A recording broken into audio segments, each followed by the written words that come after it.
Hello, my name is Lucas. This is a bit of lit, and it is day 18, right?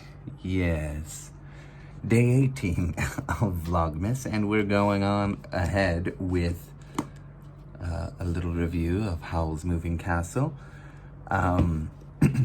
by Diana Wynne Jones. It's a young adult fantasy kind of book.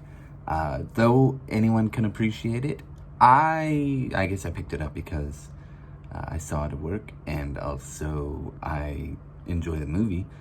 And yeah, I think this is also pretty good, though while I was reading it, I noticed Howl is a lot creepier than I remember. A 20-something-year-old breaking young girls' hearts. Very, very uncomfortable. Anyway, Howl's Moving Castle. It is about this young girl named Sophie Hatter, and she goes on to be an apprentice, and she makes the Witch of the Waste mad at her for reasons that you will find out when you read it.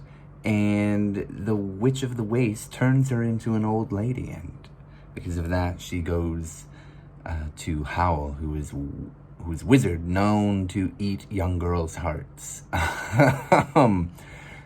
We find out that is not literal, but figurative.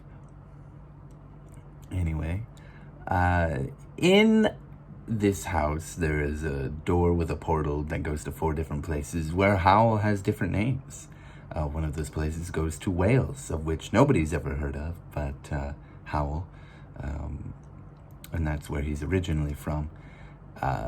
He is a wizard, as I mentioned, and he breaks young girls' hearts. He gets them to fall in love with him, and then he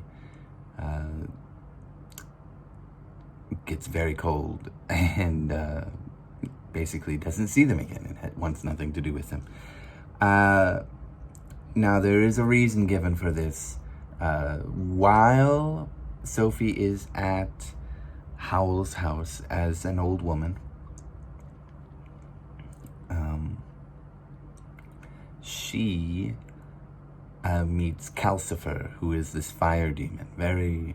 A very fun character, I think. It's more so in the movie, I guess, because you can actually... I have a hard time imagining and seeing what I'm reading.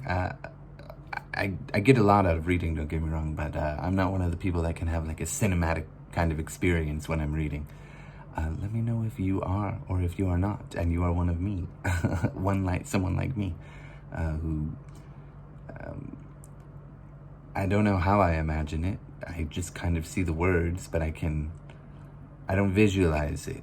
But I know I know what I'm looking at, basically. I don't know how else to say it.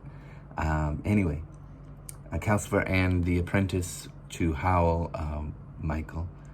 And Calcifer is a fire demon who has entered a contract with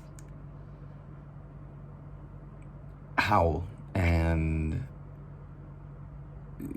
he wants out of the contract desperately.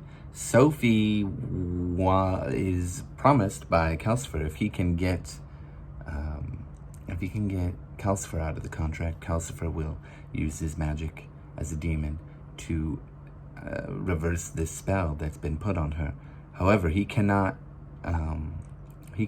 say what the main clause of the contract is, and neither can Howl, so she has to figure it out on her own.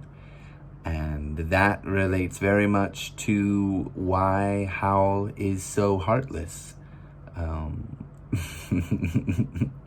Anyway,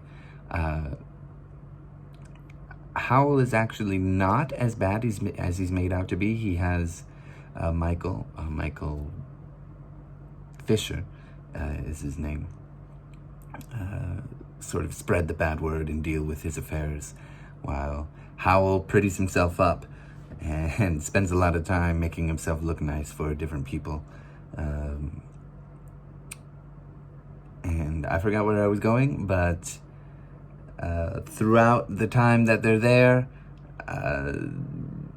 yeah, we learn that Howl is not as terrible as he is made out to be, though he does act very creepy in many ways. There is an explanation. I have hinted at it, but I won't say it in the event that you want to read this book, or have read it and you want to discuss it in the comments.